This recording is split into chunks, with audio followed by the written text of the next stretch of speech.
Bonsoir et bienvenue pour cette foire aux questions qui commence, je crois que on commence la 8e semaine de foire aux questions. Déjà oui, bah oui. Les semaines se suivent sans qu'on s'en rende compte. Oui, finalement, ça passe assez vite. Hein. Ah ouais, le son, couper le son des téléphones. Couper le son des téléphones. Donc on va commencer. Normalement cette semaine, on avait dit que nous ferions le sermon sur la montagne.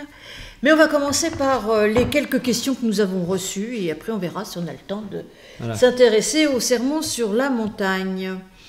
Une question, qu'est-ce que ça veut dire être sauvé ? Oui, c'est une bonne question. Hein. Bah, autrefois, ça voulait dire éviter l'enfer. Au Moyen-Âge, enfin, disons à l'époque de la Réforme, la grande angoisse c'était d'aller en enfer plutôt que d'être sauvé au paradis. Ça, c'était la chose essentielle. Maintenant, dans la Bible, je ne sais pas ce que ça veut dire, dans le sens biblique du terme, ça, j'en sais rien. Après, je pense que chaque époque réinterprète le sauver, c'est-à-dire de quoi avons-nous besoin d'être sauvés. Alors, au sens propre, sauver, c'est sauver de la mort. Hein. Je pense que de toute façon, même dans la Bible, l'idée, c'est ça à la base, hein, c'est que si on est sauvé, c'est qu'on est sauvé de la mort. Donc, est-ce que Dieu nous sauve de la mort ? Réponse oui, parce qu'il nous donne la vie éternelle. Donc, il ne nous empêche pas de mourir du Covid ou de la Covid. En tout cas, il nous donne la vie éternelle. Maintenant, s'il nous sauve de la mort, peut-être en tout cas qu'il nous sauve de la peur de la mort, grâce à cela, grâce à cette promesse, et c'est déjà pas mal. Après, on peut dire aussi qu'il nous sauve de la punition logique que nous devrions recevoir quant à notre péché, c'est-à-dire qu'on est sauvé de la culpabilité de notre péché, et grâce à Dieu, il dit bon, c'est bon, je vous pardonne, donc on est sous la grâce et on est sauvé du péché. Après, on en avait déjà parlé aussi, il y a eu une époque, effectivement, dans les années 70, pour ceux qui ont vécu cette époque-là, où c'était la question de l'absurde qui prédominait. Et un grand nombre de gens sont convertis en lisant Dostoïevski ou en attendant Godot et trouvaient que le Dieu était celui qui nous sauvait de l'absurde en fait, c'est-à-dire parce qu'il donne un sens et que sans Dieu la vie est absurde et qu'on attend pour rien, voilà, comme Godot, et que Dieu nous sauve de l'absurde, c'est une idée. Et enfin, peut-être qu'aujourd'hui, ce dont Dieu nous sauve, c'est de la peur, enfin, parce que les gens vivent sous la peur. On a peur du virus, peur du chômage, peur de l'islam, peur des gilets jaunes, peur de la pauvreté, peur du réchauffement climatique. Donc aujourd'hui, les gens vivent dans la peur. Il faut donc voir comment est-ce que le message de l'Évangile peut être réinterprété en disant que l'Évangile nous sauve de la peur et qu'il nous permet d'avoir confiance. Donc voilà, salut peut dire plein de choses différentes.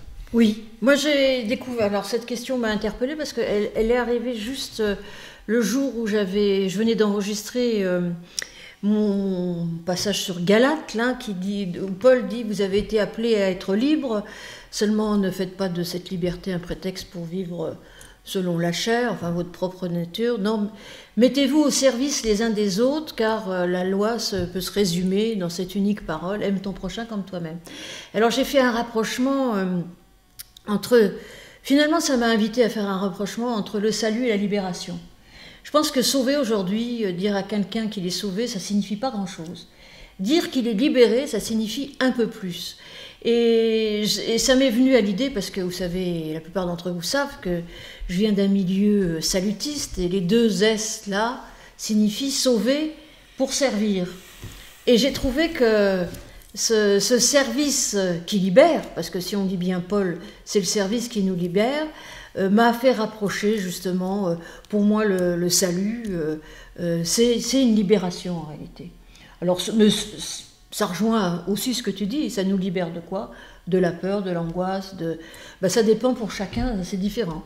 Et cette libération nous permet de vivre pleinement déjà aujourd'hui et de croire en un salut futur. Ça c'est important, d'autant plus que Jésus est appelé sauveur, il est appelé aussi rédempteur. Alors, personne ne sait ce que veut dire rédempteur, en fait, je pense beaucoup de paroissiens, j'imagine, ne le savent pas. La rédemption, au sens propre, c'est le rachat. Et racheter, c'est a priori pour libérer, justement. Oui. C'est d'ailleurs un gros problème de traduction, d'ailleurs, dans la Bible, parce que en hébreu, il n'y a qu'un mot pour dire libérer et racheter, tout simplement parce que dans l'Ancien Testament, celui qui était libéré, donc c'est un esclave, et pour libérer un esclave, il fallait payer le prix de la vie de l'esclave pour qu'il soit libéré. Donc en fait, libérer et racheter, c'était un seul et même mot. Donc quand on dit que Jésus est notre Rédempteur, est-ce qu'il faut le comprendre dans le sens qu'il est celui qui paye le rachat de notre liberté, c'est-à-dire justement c'est lui qui paye, sous-entendu à Dieu, qui exige la rançon pour notre libération, ou est-ce que Jésus nous libère sans nécessairement qu'il y ait de prix à payer pour cette libération? Alors les bons exégètes dont je suis, évidemment, savent qu'il y a un certain nombre d'utilisations du verbe racheter dans l'Ancien Testament où clairement il n'y a pas d'argent versé, c'est-à-dire il y a une libération sans qu'il y ait de l'argent versé, donc il peut y avoir une libération sans forcément qu'il y ait le paiement d'une rançon. Donc Jésus, en tout cas, peut très bien nous libérer. Donc Jésus rédempteur, ça veut dire Jésus qui nous libère, et ça, j'ai mis en fait longtemps à le comprendre, en particulier, je me suis aperçu que pendant des décennies, j'ai cité au moment du baptême cette phrase d'Ésaïe, là, ne crains rien car je t'ai appelé par ton nom, tu es à moi, je t'ai racheté. Et ce n'est que depuis quelques mois où j'ai remplacé je t'ai racheté par je t'ai libéré. Parce que dire que Dieu m'a racheté, alors là, ça devient toute une théologie un peu médiévale qui est compliquée. Et pourquoi dire racheté alors que simplement c'est je t'ai libéré? Voilà, c'est bien. Et d'ailleurs, sur ce problème du rachat ou de la rédemption, ou je ne sais pas comment le traduire, je vais faire de la pub pour mes commentaires du midi, puisque en réalité, à partir de mercredi, on va commenter le livre de Ruth. Enfin, je vais essayer de méditer sur le livre de Ruth. Et vraiment, il y a un chapitre qui est rempli de cette histoire de rachat, et on verra ce que ça peut signifier. Mais en effet, il s'agit évidemment d'une libération. Alors après, qu'on ait besoin de payer ou pas... Chez Ruth, oui, mais il y a d'autres endroits dans la Bible où certainement non. Certainement quoi? Donc quoi? Qu'il faille payer pour racheter. Ah, je vous dis, en général, il faut payer, mais il y a quelques passages où, clairement, il y a le mot libérer, enfin, ou racheter, et il n'y a pas d'argent payé, donc ce verbe peut effectivement signifier libérer, tout simplement. Donc Jésus est notre sauveur et il est notre libérateur. On a une... Rédempteur. Mon Rédempteur est vivant. Pour les pentecôtistes, c'est le salut ou l'enfer. Alors, il n'y a pas que pour les pentecôtistes, je veux dire, cette histoire de salut ou d'enfer. Bon, on en a déjà parlé, mais en fait, moi personnellement, je ne crois pas à l'enfer. Sartre disait l'enfer, c'est les autres. Moi, je dirais qu'il y en a qui vivent déjà un enfer ici, donc c'est pas la peine d'en rajouter pour après. Et de toute façon, cette histoire d'enfer n'existe pas vraiment dans les textes bibliques, je veux dire. Non. Donc après, la tradition, l'Église, on a rajouté des couches, mais je dirais même que, moi je pense que même Jésus critique cette histoire d'enfer, particulièrement dans cette histoire de Lazare, le pauvre Lazare contre le riche qui ne lui, dans Luc, je ne sais plus exactement, enfin, dans Luc, le riche qui lui a jamais rien donné. Et la manière dont Jésus décrit ce monde d'après, de l'après, est épouvantable quand il dit on va pas, il y aura un fossé, on peut pas passer de l'autre côté. En fait, il est en train de décrire le monde d'aujourd'hui et de critiquer les gens qui ont cette vision certainement qui est une vision qui est plutôt une vision grecque qu'une vision chrétienne ou qu'une vision même de l'Ancien Testament. L'Ancien Testament, le Sheol, c'est pas l'enfer, personne nous raconte qu'il y a un diable qui va venir nous pousser avec une fourche dans le feu éternel. Bon, alors il y a la GN, il y a plein de choses, il y a quelques trucs dans la Bible, mais en réalité, il n'y a aucune description de l'enfer. Non. Donc, alors, cela dit, il est probable que ce à quoi Jésus fait allusion dans ce texte sur Lazare et le riche, là, c'est des croyances populaires qui circulaient à l'époque, et peut-être qu'un certain nombre de gens croyaient ça, parce que dans toutes les religions primitives, il y a toujours eu l'idée d'un tri sélectif, je dirais, entre les bons et les mauvais en fonction des œuvres. Donc ça, c'est quelque chose d'assez courant. Et dans cette histoire, on se rend compte que c'est beaucoup plus compliqué, en fait. Oui. Il y a des choses assez bizarres qui se passent, mais bon... Mais par contre, là où tu as raison sur l'enfer, tu dis certains vivent l'enfer ici ou plus tard, dans l'ensemble de l'évangile, c'est très compliqué d'arriver à discerner entre les promesses de ce que dit le Christ, est-ce que ça concerne l'ici-bas sur terre ou est-ce que ça concerne l'après-mort en fait. Et ça n'est pas évident du tout. Et puisqu'on parle du sermon sur la montagne, j'ai même un petit argument qui vient du début du sermon sur la montagne, c'est-à-dire des béatitudes. Où effectivement, où il est écrit « Heureux ceux qui sont doux, car ils hériteront la terre. Oui. Alors les béatitudes, beaucoup ont dit, c'est en fait des promesses pour plus tard. Aujourd'hui tu pleures, mais c'est pas grave, dans l'autre monde tu seras récompensé. Aujourd'hui tu es pauvre, mais c'est pas grave, dans l'autre monde tu seras riche. Et là, s'ils hériteront la terre, après la mort, il n'y a plus de terre. Donc ils ne peuvent pas hériter la terre. Oui. Donc autrement dit, il s'agit bien de promesses pour aujourd'hui, et que par conséquent, la bonne nouvelle, c'est pas demain on rase gratis, et puis pour l'instant, contentez-vous de fermer votre gueule et souffrez en silence, parce que la religion, c'est l'opium du peuple, et puis on vous récompensera plus tard, vous verrez, mais en monnaie de singe. C'est une véritable promesse pour ici-bas, et je crois effectivement que les promesses du Christ, et les promesses même des psaumes et tout ça, c'est pour ici-bas. Oui. Et d'ailleurs, je t'ai entendu plusieurs fois quand tu lis les psaumes, je fais la même chose. Chaque fois, les traducteurs mettent toujours les verbes au futur. L'Éternel te délivrera, il te donnera la paix, il t'accompagnera, il te soulagera, etc. Et en fait, en hébreu, il n'y a pas de présent, de passé ou de futur, il y a juste un accompli, un inaccompli. Et l'inaccompli, c'est soit présent, soit futur. Enfin, c'est un présent qui se continue, mais ce n'est pas forcément un futur qui n'est pas présent. Et donc, moi, je remets tous les inaccomplis des psaumes au présent. L'Éternel, c'est pas l'Éternel te libérera, c'est l'Éternel te libère. C'est pas l'Éternel t'accompagnera, c'est l'Éternel t'accompagne. C'est pas l'Éternel te donnera, il te donne. Et donc, il te sauve. Et c'est aujourd'hui que nous avons toutes ces promesses. Parce que moi, les promesses pour plus tard, c'est un peu comme le président de la République qui promet pour qu'après, quand il y aura un autre président élu, on donnera tout à tout le monde. C'est un peu facile. Donc en tout cas, les promesses, à mon avis, sont pour aujourd'hui. Et tu as raison, les menaces d'enfer, s'il y en a, c'est aussi pour aujourd'hui. Si vous vivez de haine et d'égoïsme, vous vous attirez une vie de haine et d'égoïsme ici même sur Terre, et vous coupez de la source même de la vie et du bonheur. Donc voilà, pour je ne sais pas si on a répondu à la question du salut. Après, qui a le droit au salut? Parce qu'en fait, souvent les gens...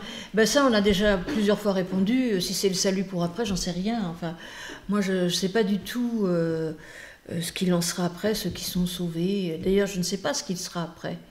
Et c'est... Peu importe. Peu importe.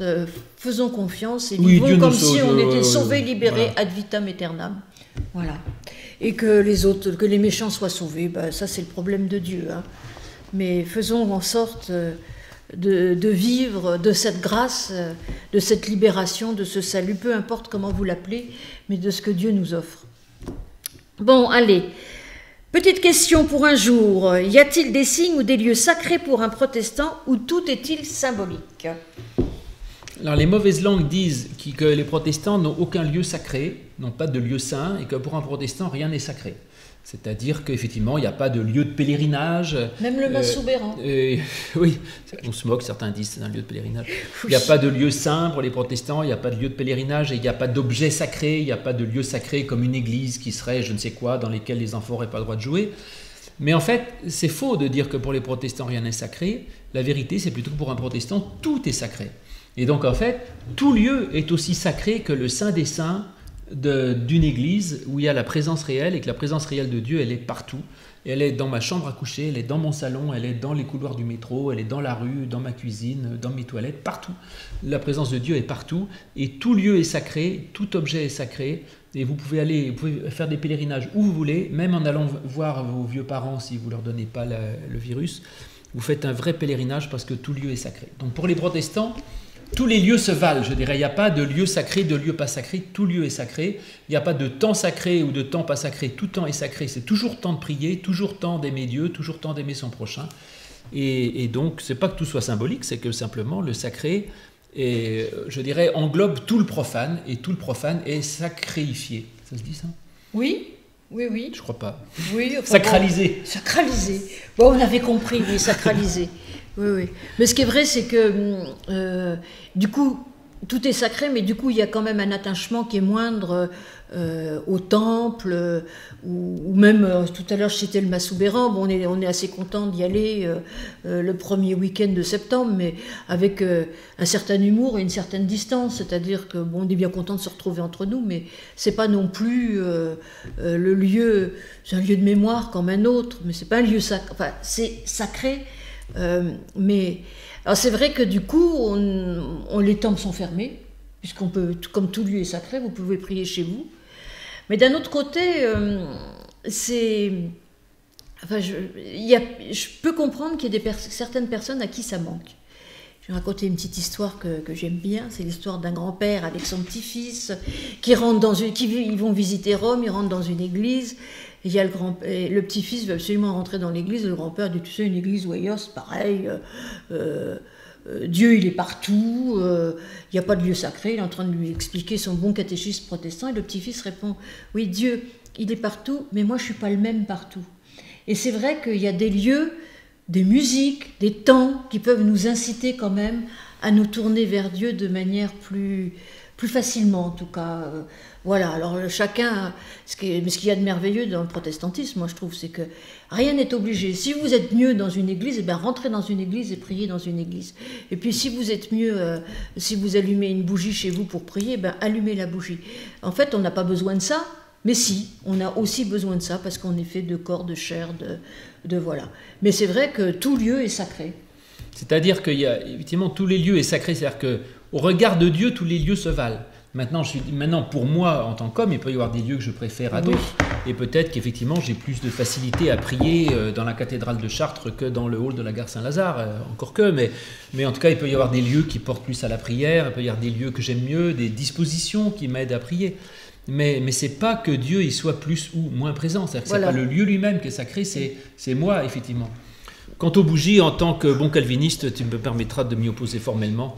Les bougies empêchent plutôt de prier que ne peuvent aider. Bon, mais ça c'est un grand débat qu'on a entre nous. Moi j'aime beaucoup les bougies. Bon, chacun. Bon, mais c'est pas grave, on arrive à se supporter quand même. Hein. Donc, oui, non, mais sur les lieux sacrés. Alors maintenant, je ne sais pas si on aura le temps de faire en tant que chrétiens libéraux, ne m'appelez pas libéral. mais bon. Mais je vais finir par accepter qu'on m'appelle libéral. Hein. Des écrits de l'évêque John Sedby Spong, qu'est-ce qu'on en pense? Qu'est-ce que tu en penses, Louis? On a parlé un peu avant de venir, et en fait, moi qui suis le plus libéral, j'ai dit que je n'aimais pas, et toi qui n'es pas libéral, tu as dit que tu aimais bien, donc c'est quand même assez paradoxal. Moi, je n'ai pas dit que j'aimais bien, j'ai dit oui. Juste pour résumer, Spong, c'est un évêque anglican, c'est ça? Oui, enfin, oui, anglican.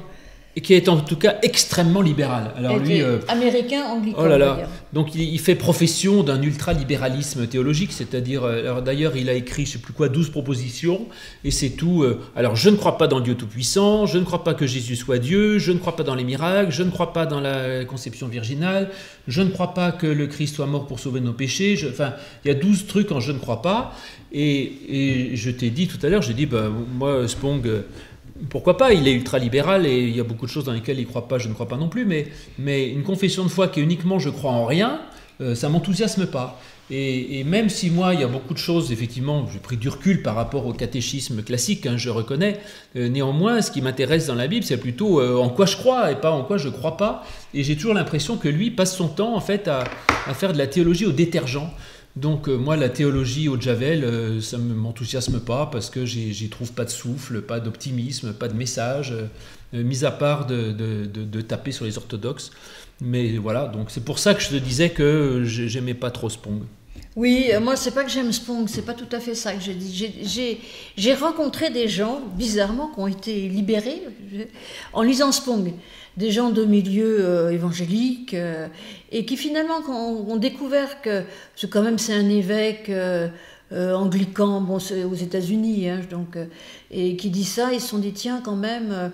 Et finalement, en entendant la voix d'un évêque dire je ne crois pas, ou en essayant de contextualiser et tout, ont été assez. Ça les a interpellés et finalement. Ça les a fait avancer dans leur foi parce que finalement dans ces je ne crois pas ça rentrait parfois en écho avec des je ne crois pas qu'ils n'osaient pas dire. Donc je ne suis pas complètement contre Spong. Maintenant moi personnellement ce travail de déconstruction je l'ai fait il y a un certain temps et même très longtemps et j'ai reconstruit dessus. Alors c'est vrai que ça manque un peu de souffle. Parfois, il est drôle. Et surtout, moi, ce que je pourrais reprocher à Spong, c'est que c'est très américain quand même. Très, très américain. C'est-à-dire que quand il parle des créationnistes, on ne peut pas dire qu'en France, il y a énormément de créationnistes. Même les églises extrêmement évangéliques sont en général vont pas jusqu'à là.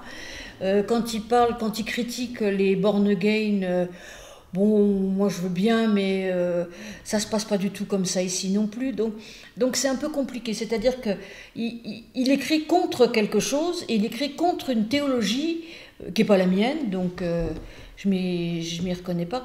Mais d'un autre côté, il a le mérite de donner au grand public des thèses qu'on apprend quand même depuis un bout de temps en faculté de théologie. Allez en faculté de théologie, puis vous serez formé à ça. Ça vous bouleversera pas, Spong. Hein. Mais oui, sinon, ça se lit facilement. Voilà. Ouais. Alors, ce que tu dis est vrai. Je pense que Spong, alors voilà son dernier livre que j'avais reçu, j'avais fait une émission dessus d'ailleurs.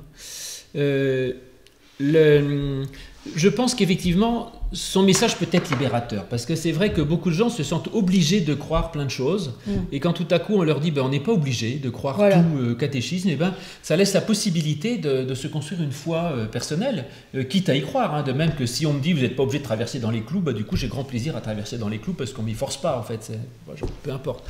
En tout cas, ça peut libérer beaucoup de gens. Et ce qu'il dit là dans la 4e de couverture de ce livre, là, Sens et conscience, là, non, c'est pas ça, s'appelle Sauver la Bible du fondamentalisme. Il dit en fait, aujourd'hui encore, les courants fondamentalistes, évangéliques, pentecôtistes, etc., sont extrêmement puissants, et en fait, il n'y a pas tellement d'alternatives.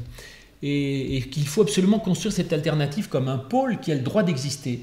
Et ça, on s'en rend compte quand, effectivement, pour Pâques, où je me suis amusé à tenir un discours extrêmement rationaliste sur les apparitions du Christ, qui est, cela dit, qui n'est pas révolutionnaire non plus, parce que Bultmann parlait il y a déjà bientôt 100 ans de démythologisation des textes, hein, donc quand je dis qu'il faut lire ça comme un mythe, c'est pas non plus quelque chose d'absolument échevelé, mais j'ai reçu des montagnes de lettres d'insultes, d'excommunication, de gens disant « ce monsieur n'est pas digne d'être pasteur, vous n'êtes pas chrétien, vous êtes anathème, vous êtes je sais pas quoi ». C'est absolument incroyable, et donc ça montre qu'effectivement, c'est pas encore évident. Non. On ait le droit d'être chrétien en prenant un certain nombre de libertés sur les doctrines officielles, enfin les doctrines antiques. Et en fait, de ce côté-là, Spong mène un bon combat, parce qu'il dit, vous voyez, on a le droit, maintenant vous n'êtes pas obligé, mais vous avez le droit de remettre en cause le catéchisme que vous avez reçu à 15 ans, ou de ce que l'on enseigne dans les bonnes églises. On a le droit d'être chrétien en croyant d'une autre manière, et en prenant cette liberté. Donc peut-être que Spong, effectivement, de ce côté-là, ouvre des portes. Maintenant, évidemment, comme tu le dis, il faut reconstruire derrière. Cela dit, Spong, quand je disais tout à l'heure que quand je parlais de mythe, Bultmann l'a fait, peut-être pas 100 ans, mais en tout cas 70 ans avant. Oui, Spong n'est pas d'une grande originalité théologique. On dit qu'il est le successeur de John A.T. Robinson, qui a été un grand évêque anglican aussi, qui a été aussi un des chefs de file de la pensée libérale au milieu du XXe siècle. Et l'évêque Robinson soutenait les mêmes thèses, hein, toujours de la critique biblique, etc., enfin bon, du rationalisme ambiant. Et ça avait été très très mal reçu en France. Et son livre, qui s'appelait en anglais « Honest to God », honnête vis-à-vis de Dieu, avait été traduit en français par ses opposants, ce qui est un paradoxe absolument incroyable, c'est-à-dire par les catholiques, par les catholiques plus ou moins traditionalistes, qui avaient traduit le Honest to God de Robinson, en mettant un autre titre, ça s'appelait Dieu sans Dieu, comme si Robinson ne croyait pas en Dieu, ce qui était évidemment faux. Et dans l'introduction, ils disent « Nous l'avons traduit uniquement pour vous montrer jusqu'où peut mener une attitude rationnelle vis-à-vis de la foi, et jusqu'où ça peut mener ces choses-là, et si vraiment vous pensez que, voyez dans quel doigt vous mettez l'engrenage, si jamais vous commencez à vouloir réfléchir de cette façon-là, ça risque de vous mener à ces horreurs de Robinson que nous vous livrons là dans ce livre. » Et le Dieu sans Dieu a eu un succès fracassant en France, ce qui est un juste retour. Grâce à ses opposants qui ont traduit le livre et qui l'ont vendu, c'est formidable. Et donc Robinson, finalement, a fait ces thèses-là. Spong continue de circuler dans ce train du rationalisme ambiant. Et comme tu le dis, la chose n'est pas acquise aujourd'hui, donc il est bon que Spong continue de travailler là-dedans. Voilà. Mais une fois de plus, moi, je ne le lis pas parce que je n'y apprends rien. Je dirais, cette liberté, comme toi tu n'as pas reconstruit de la même manière que moi, Oui. mais cette liberté, tu l'as prise. Oui. Et donc, moi, quand je lis Spong, je n'apprends rien. Il me donne la liberté que j'ai déjà. Et j'ai plein d'autres auteurs qui, au lieu de me dire c'est pas possible de marcher sur l'eau, me disent ça peut signifier des choses extraordinaires. Et il y a tout un message là-dedans qui nous porte, qui nous transporte, et en quoi l'évangile est un message de vie. Et c'est ça, moi, qui m'enthousiasme dans l'évangile.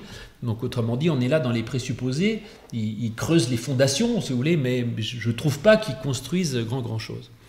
Bon, si vous voulez des textes de Spong, il y en a sur le site de notre ami le pasteur Castelnau, qui en traduit pas mal. Ça s'appelle Protestants dans la ville. Je crois que Raphaël met le lien. Bon, ça fera une petite pub gratuite pour Castelnau qui anime ce site en mettant des pages de théologie, des éléments un peu qui glanent à gauche et à droite. Et je sais qu'il a traduit pas mal d'articles de Spong dans son site. Voilà. Spong a un grand avantage, c'est qu'il se lit assez facilement. Bon, ça c'est clair. Et dans Évangile et Liberté aussi. Dans la revue Évangile et Liberté publie très régulièrement des textes de Spong. C'est vrai que ça se lit aisément. Vous pouvez lire Spong. Voilà. Alors, moi, je ne suis pas libérale, mais je reconnais que c'est très bien qu'il y ait des gens comme Spong.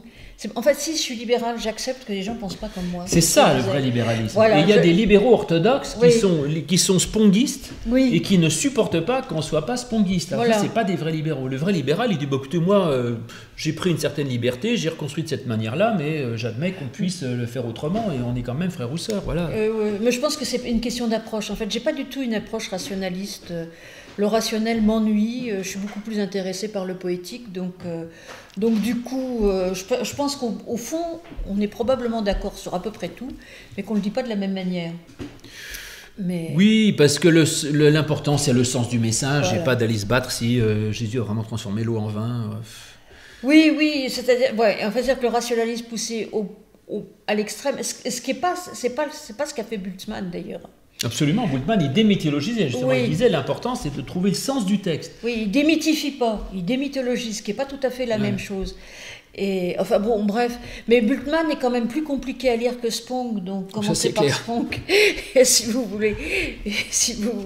Parce que c'est vrai qu'en fait, les grands théologiens, ils sont quand même pas simples à lire, et c'est quand même une lecture assez exigeante, Bultmann, Tillich, ou les grands philosophes. Hein. Parce que moi, personnellement, je suis beaucoup plus... disons que je préfère la philosophie à la théologie, pour m'aider à lire les textes.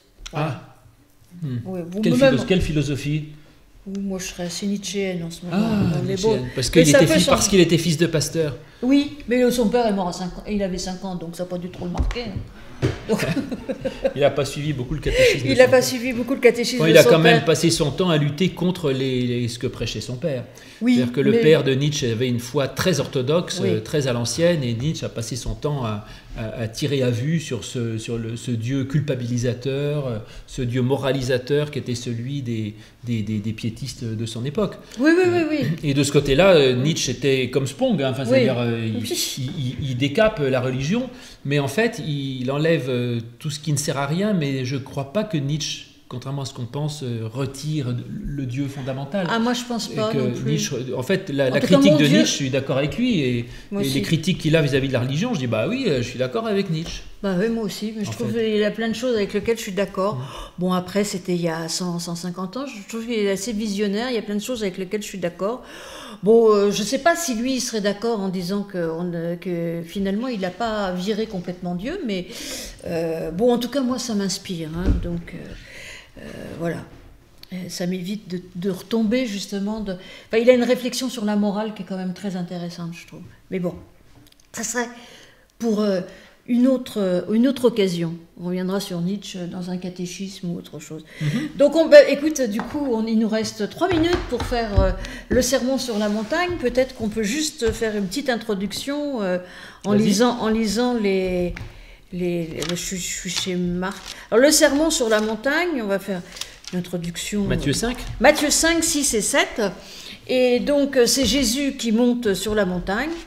Et voilà ce qui nous est dit aux 2 premiers versets. Voyant la foule, Jésus monta sur la montagne, il s'assoit et ses disciples s'approchent de lui. Donc, il ouvrit la bouche et se mit à les enseigner. Alors, je m'arrête là parce que, bon, on peut continuer, mais après, on va être tombé dans les béatitudes, ça sera plutôt pour demain. Ce qui est intéressant, c'est la manière dont ça se passe. Il voit la foule et il monte sur la montagne. Donc, ça renvoie quand même à l'image, on va dire, de Moïse quand même, hein, sur Bien cette sûr. montagne de la révélation. En plus, son sermon sur la montagne, on nous dit c'est un enseignement, mais c'est aussi une loi. Il y a beaucoup de loi dedans. Donc on voit qu'il y a ce rapprochement à faire avec Moïse. Il est avec ses disciples qui s'approchent de lui, il ouvre la bouche et se met à les enseigner.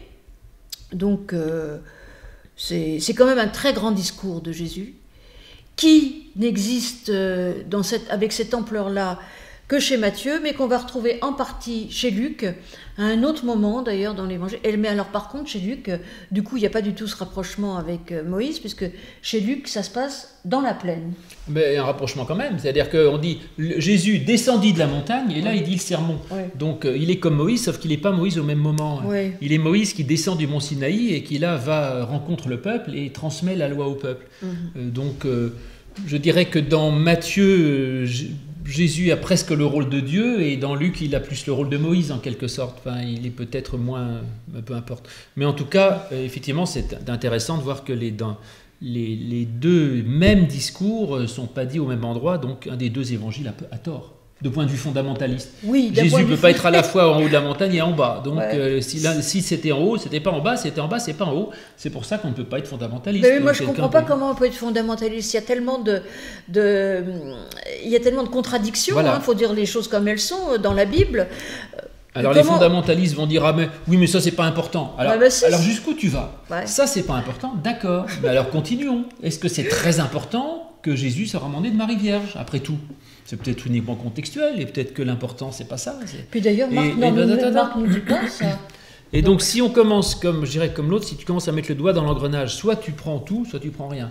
Dès le moment que tu admets une exception, c'est que tu n'es plus fondamentaliste. Donc je prétends que le vrai fondamentaliste n'existe pas. C'est ce que dit Spong d'ailleurs. Il dit de toute façon les fondamentalistes ils nous emmerdent parce qu'ils choisissent les textes qui les arrangent pour fonder leur livre et que finalement ils prennent pas tout et qu'on peut jamais. Mais on fait pareil. Par conséquent, sauf que nous on prétend pas être fondamentaliste. Nous on assume, on a l'honnêteté de dire qu'on réinterprète. Oui. Et puis on ne prétend pas. C'est ça, c'est l'honnêteté intellectuelle. Oui, on utilise les textes et certes on a une théologie préalable, mais on a l'honnêteté de le reconnaître. Oui. C'est tout. Moi, c'est vrai qu'on utilise tous les textes. Bah oui. En tout cas, ce sermon sur la montagne, il est magnifique. On nous dit qu'il y a le Notre Père, il y a les béatitudes, il y a plein d'autres choses. Et c'est ce qu'on essaiera de voir demain et après-demain. Et donc, alors qu'il les dit en haut sur la montagne ou en bas dans la plaine, c'est pas très important. Ce qui est important, c'est ce qu'on lit nous aujourd'hui et comment on le reçoit. Voilà. À demain. À demain, merci.